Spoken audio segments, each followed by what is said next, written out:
I was in a separate call with somebody, and then I came back to our Discord server and I had, I don't know, the most amount of notifications I've ever had from you. And it was like, what happened? It's like, who died? Like, what's happening?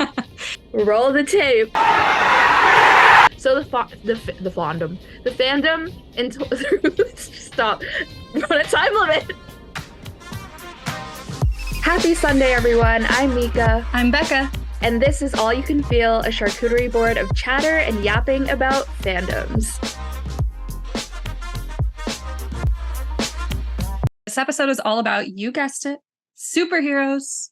Which is how we got started in the first place Yes. 4 years ago now. So basically, this is going to be a brief overview of what we've been watching, rewatching, and what we're looking out for in the next couple of years. If you didn't catch it in the title, we are excited about Daredevil, Born Again. Yeah, excited is a word that can be used to describe this. Yeah, so let's just jump into it. Daredevil Born Again. From the beginning, we've been kind of cautious about any news pertaining to this series because of Charlie Cox's past comments about how, this is not like every adaptation is going to be different. And so it felt like he was kind of trying to soothe us. When we heard that Eldon Henson, who plays Foggy, and Deborah Ann Wall, who plays Karen Page, that they were not going to be a part of this show, we were already kind of like, I don't know about this.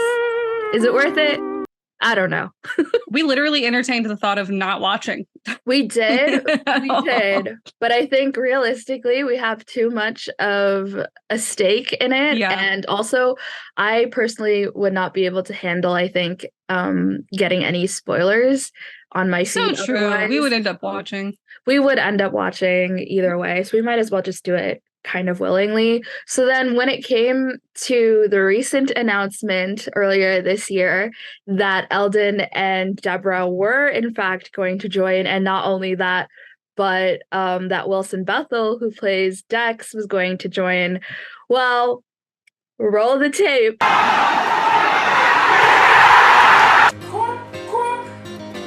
Congratulations! Originally, they had said I guess it had been implied that Foggy and Karen were going to die off screen, and there was just a completely different direction. I know that the Punisher was slated to join early. He was like the first one confirmed. I wasn't sure what they would do with that. Now that they've gotten the cast all together, especially with Dex as well, I'm not entirely sure what they want to do, but I'm open to it.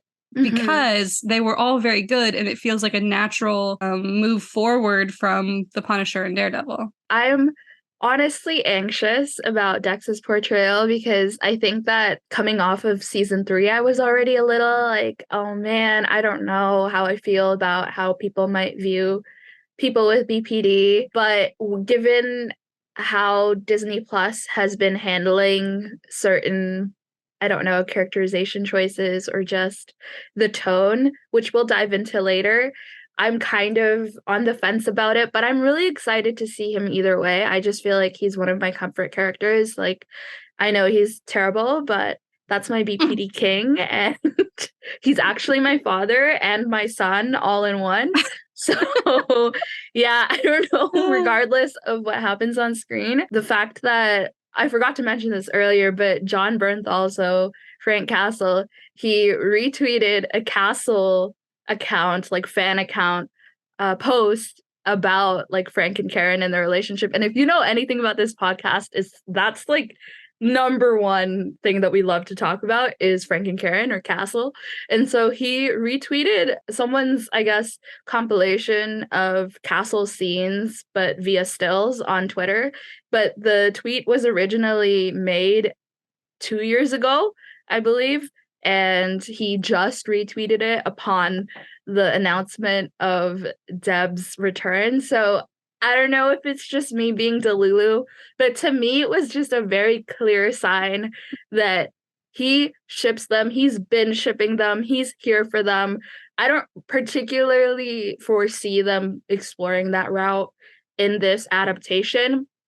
but having the, I don't know, the validation from the actors, because I know that Deb recently also posted a bunch of ships for her characters for Valentine's Day.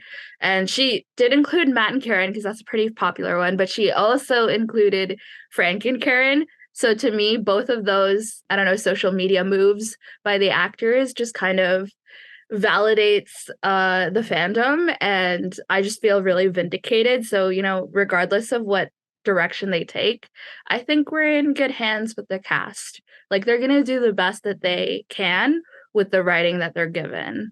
So, absolutely. Yeah. I think that as long as we get to see Karen and Frank on screen together once, I will feel well, then we won. We won. Yeah. I will be like, we got it. We got it back. Yeah, like my true and unhinged wish is that Dex somehow gets redeemed in this season. But that's just me in my little Delulu brain. You know, like I know that's probably not going to happen. I hope it does, just because I want it I don't know, the direction of No Way Home with, like, you know, redeeming. I said that's so strange. Redeeming villains and understanding why they are the way that they are, especially because honestly, Matt, I love him and I love how he grew in season 3, but how he treated Melvin and how he treated Dex as kind of like a means to an end. I would like to see him grow from that. I would like to see him kind of try and walk back from how he treated Dex, especially because he was fully manipulated and he was completely off the rails and isolated, but that's like a whole other thing. That's a whole other thing about Fisk. I guess we can kind of touch on Echo, which is a series that came out earlier this year and also deals with Fisk and also deals with themes of manipulation from Fisk. So I enjoyed Echo. I thought that it was too short. I liked the characters, and I think that the actors, by and large, killed what they were, like, they killed their roles. They were really good. Wilson Fisk, like, Vincent is always good at what he does. I don't know. The show kind of left me a little unfulfilled, and it may be mostly because of time, but I think there were some thematic choices that they made that just didn't come across satisfactorily. Was that a good word? Satisfyingly. Yeah. Yeah, right. But yeah, I agree. I think the main thing I remember I kept complaining about when we were watching it was the intro and the opening, and how all of the intros for Disney Plus, I'm not going to talk about Secret Invasion because but most of the openings for Disney Plus series so far are quite, I don't know, I think they do a good job of, like, for example, with Hawkeye, I really liked the intro for that. I really loved She-Hulk's. I thought that was really fun and fresh. They all kind of fit the tone of the show, but with this intro, they picked a song which I'm not sure, I don't think it hit. I don't think it did what it set out to do, which is unfortunate because I kind of feel like that disjointed feeling in the opening reflects throughout the show, and it's kind of foreshadowing that they really missed the mark with Fisk's and Maya's relationship. So we know based on the comics that they have, and also I guess in the show they kind of hint at the fact that Maya has been with him for a while, that she's been acting under and for him for years and years, and he's like a father figure to her. And, you know, I'm really glad that the story didn't center Fisk, that it wasn't about a white man. A white man? But I don't think they didn't portray the depth of the relationship in a very compelling way. I think the main issue, like you said, was the length. Ultimately, all of the episodes were super short, and I don't think that was necessarily the cast's or crew's fault. No. I think whoever was behind procuring the funding or making like the bigger executive decisions here, they didn't give enough room, sadly, for really strong storytelling to happen. I think that they were given such tight constraints, and they were trying to tell a very rich and vast story, especially with Maya's like ancestry and the indigenous element to it. And I think it kind of paid off towards the end. I mean, I won't say too much, but towards the end when they have like a little fight scene, I liked that. it wasn't really a fight scene, but you know what I mean if you Mhm. watched it. But I feel like it could have built so much more if they had a longer season. So, for Oh, yeah. example, if we focused on Fisk and Maya in the first 3 episodes and leave and have her in New York, then we actually feel the gravity of her decision to leave, the gravity of her decision to kind of, I don't know, like try and take over Fisk's business. I just, yeah. Also, I put in my notes, Henry hot. That's it. Henry is hot. Henry I hot. think that makes sense. I think that if it was a longer season, the pacing could have been better off. I think that we could have gotten more in depth. Even if it was just 10, 13 episodes, the show was like 5 episodes long and they were 30-minute episodes. Yeah. That is a movie split up into 5 parts. Yeah. So it wasn't done the way it needed to be done. I agree. And I think that the cold openings being these flashbacks for her ancestors, the ancestor like flashbacks themselves were really well done, and I love the attention to detail in each, and it really felt like, it didn't feel like, I mean, I'm not an expert, but it didn't feel like it was like cheap costuming or anything. Like, Sure. it was just like very immersive in that way, especially like the black and white Western kind of vibe. That one was really cool. It's just that I feel like if we had a longer season, then those stories too could have been lent even more like care. And had they been longer, we would have been even more invested as an audience. That's true. I also just feel like them kind of using Matt in the first episode, it didn't hit. Like, he did What an a amazing waste. job. He did an amazing job. And I saw like clips of him actually learning the choreo and how he learned it in one day. So that props to him. Am I Charlie's surprised? Not great. really. Yeah, Charlie is amazing. I just feel like they severely underutilized him. And while I think it's important that Maya's story remains Maya's story, I feel like they could have done something as they did in She-Hulk, where their connection or potential connection had a little bit more, I don't know, gravity to it, not to overuse that word, or like weight to it, emotional, just depth. I didn't feel that. I know it was kind of like a cool little cameo, but I feel like maybe we deserved a second cameo, like in the same episode even. I don't know, like something I would like to know how he feels about the fact that this person who's very important to Fisk is the reason why Fisk was dead, quote unquote. So yeah, it was very shallow. Yeah. Like, we know Matt because Matt had 3 seasons of his own show and The Defenders. And so you're sitting here like, he would have a bigger investment in this. And I think that she would. And honestly, we went into the show expecting that they were going to have like a budding relationship of some kind, like that he would be an involved companion. Comics. Yeah. And it was like just a throwaway like scene for the marketing. Yeah. Is what it came across as. Wasted. I don't know. Maybe it's the production issues, but I feel like they could have made better choices there. Which brings us to another, not series, but another case of, I don't know if they executed this the best, but the Marvels. The Marvels! Yeah, we just watched this. Was it yesterday? I think it was yesterday. It might have been yesterday. Yeah, I'm pretty sure it was yesterday. Time is strange. It was entertaining. I remember messaging you and being like, I don't actually know where this falls in my ranking of Marvel movies, because I had a good time with it, but it wasn't like spectacular. Mm-hmm. It was a very easy watch, and it kind of felt like a transitionary film to me. It didn't feel like a standalone story necessarily about their unity, because it kind of it leads them to a new plot point, basically, without spoilers. But I enjoyed the humor. I laughed a lot. I appreciate where the humor has gone in the MCU, I think, because it's very different than what it used to be. The actors were fantastic. It just left a little, I was left wanting, I guess, of something else. I don't really know. Yeah, no, I agree. It was a very easy watch. I know we both laughed throughout all of it, which is Cried a hard little to too. do. Yeah, we did cry a little bit. And I think, again, like you said, it comes down to the cast. They did an amazing job. I think that it came down to the writing. And given that Marvel is at its core a propaganda machine, I don't think that they could fully commit to the whole narrative that they sort of hinted at with the Skrulls and Carol, how she was sort of acting as their white savior. Skrulls, sorry, I meant the Krees. She tried to solve things, and it just feel like it was all an allegory for like the US military, mayhaps.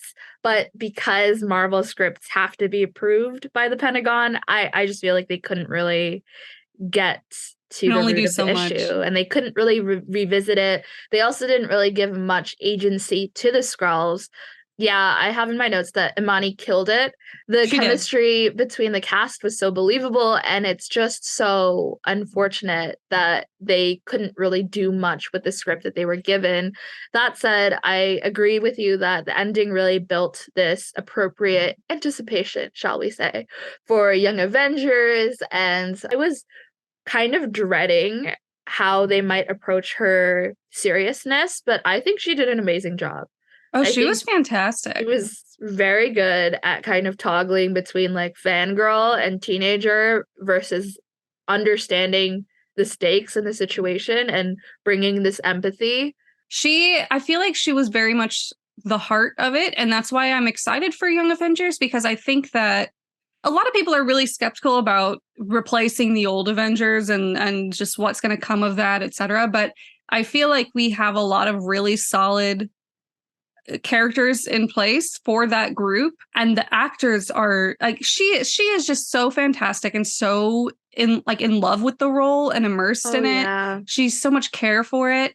I was just gonna say, when you watch her on screen, like she really draws your attention the way that like Peter did. Yeah. Also, the post credit was super exciting. If you haven't seen it, go watch it.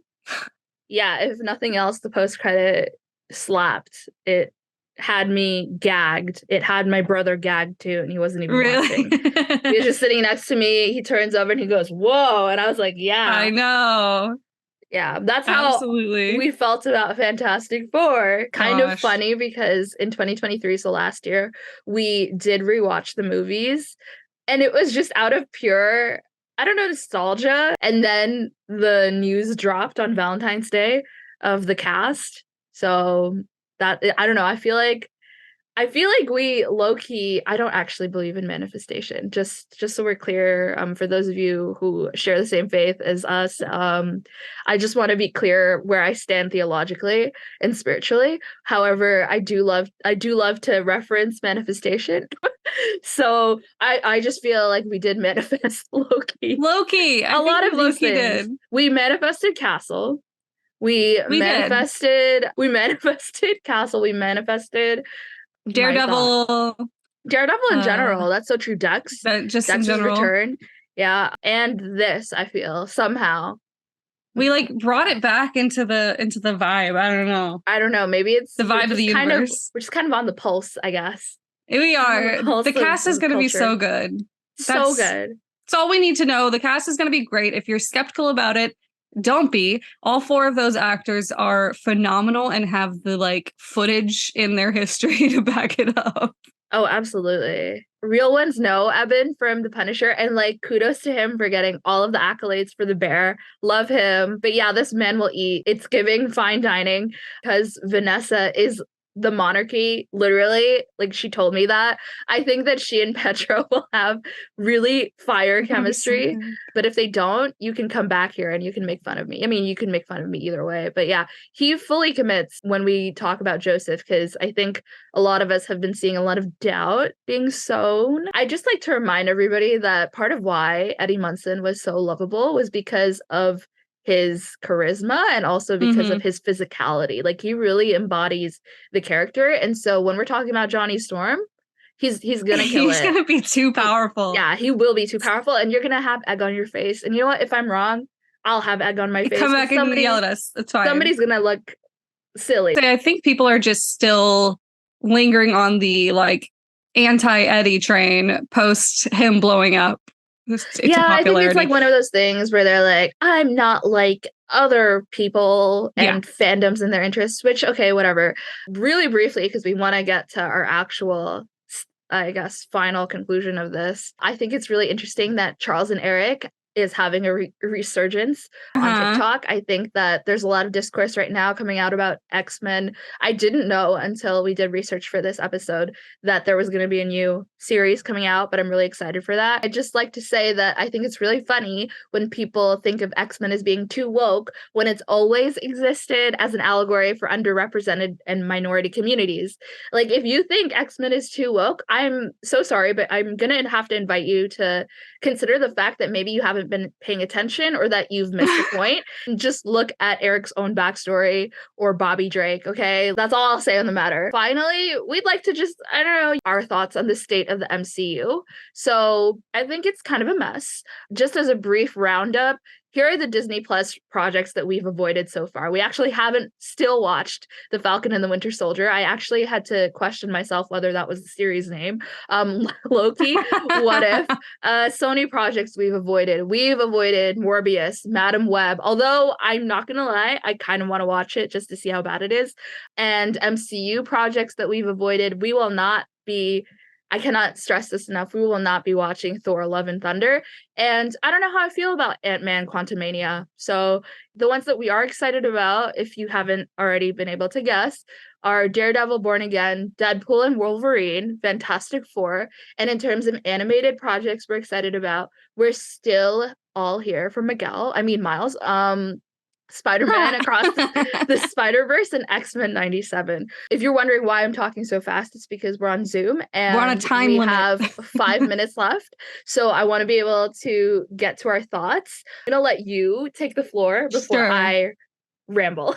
Okay, so basically just to kind of wrap up thoughts about the MCU, where we're at with it. It's been a long time since you guys have heard from us. We kind of fell off with it, and I especially fell off with it because it's kind of left a sour taste in my mouth. And that's because it has this wishy-washy approach to their TV shows, especially the ones that are pre-Disney Plus. Something about them being like, we have this whole universe of shows, and then like having Agents of S.H.I.E.L.D. be part of it, and having one of the best cross-media events I have seen in recent history, which was the first season of Agents of S.H.I.E.L.D.'s matching up with Winter Soldier, Fall of S.H.I.E.L.D., etc. All very good. But then to pull Agents of S.H.I.E.L.D. and like the Defender saga out of the MCU canon, but now to like pull Daredevil back in, but to keep AOS out, it's all very annoying, especially now when they could bring AOS in and really affirm it with the concept of the multiverse. They're not doing that, which seems stupid to me. So sorry. But we deserve to have Daisy in the MCU, and that's basically the bottom line. A lot of the limited series are kind of too short. They're not giving enough, and they're a little spread thin. And I feel like it would be better if we could concentrate on better storytelling and less getting as many shows out and as many movies out as possible. Even though I do appreciate that some of these movies, like some of these TV shows, having different creative teams means that different people can be creative in unique ways, which I do appreciate that. It's just so spread thin that you can't keep up with it all. And if you did, it feels like a chore, basically. Yeah. Is where I'm at. Yeah. Okay. I have like 3 minutes. Okay. All right. Guys, I'm so stressed. Okay. Personally, I used to be a purist until 2019, and maybe it was the cancellation of, Netflix, the Defender saga, or maybe it was the egregious Endgame. And if you haven't seen our takes or listened to our takes about Endgame, please do. Maybe it was all of it, but I've grown very wary of committing all that time and energy for the idea of, you have to keep up. Like, I honestly feel like we don't need to anymore because of the quality of stories that we are receiving. And the characters' stories and personalities are flimsy and not handled with care. And I'm still, like you, very bitter about Agents of S.H.I.E.L.D. and its trajectory and erasure. It's honestly giving, Daredevil's making us money because it's trending on TikTok now. Yeah, every few minutes while watching the Marvels, I was asking where Daisy was. And there are definitely projects that, like I've outlined, feel like they're worth the watch and the wait. But these days I'm feeling very disconnected, especially when I'm seeing on my FYP as like this nostalgia for Tony Stark or Peter Parker, characters whose directions I feel very strongly against, except for No Way Home. Okay, Peter, like you can do no wrong after we got No there. Yeah, we got there. Yeah.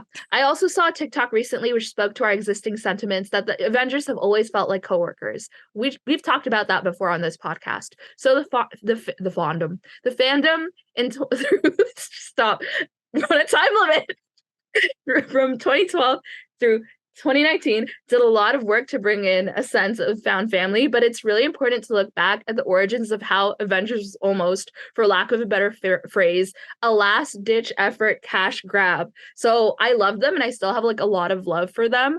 But I think that focusing on actual families like the Fantastic Four, Young Avengers, and the X-Men will hopefully recenter the MCU. It's just really unfortunate that people have a real distaste for like this idea that it's going back to the comics, when without these comics, you wouldn't even have your cute little war criminal Tony Stark, okay? Like, it's often said now that superheroes are modern mythological figures, and with Achilles and Medusa or whoever, it can only do you good to look at various adaptations and the source text. That said, I actually really need to get back to my comics TBR. We have less than a minute, so that's it, guys. Speedrun ending. Yeah, we're also going to be rewatching Fantastic Four with you. We will be. Please join us and X-Men. Okay. And X-Men. Yeah. Stay tuned. Thanks for feeling with us. Bye.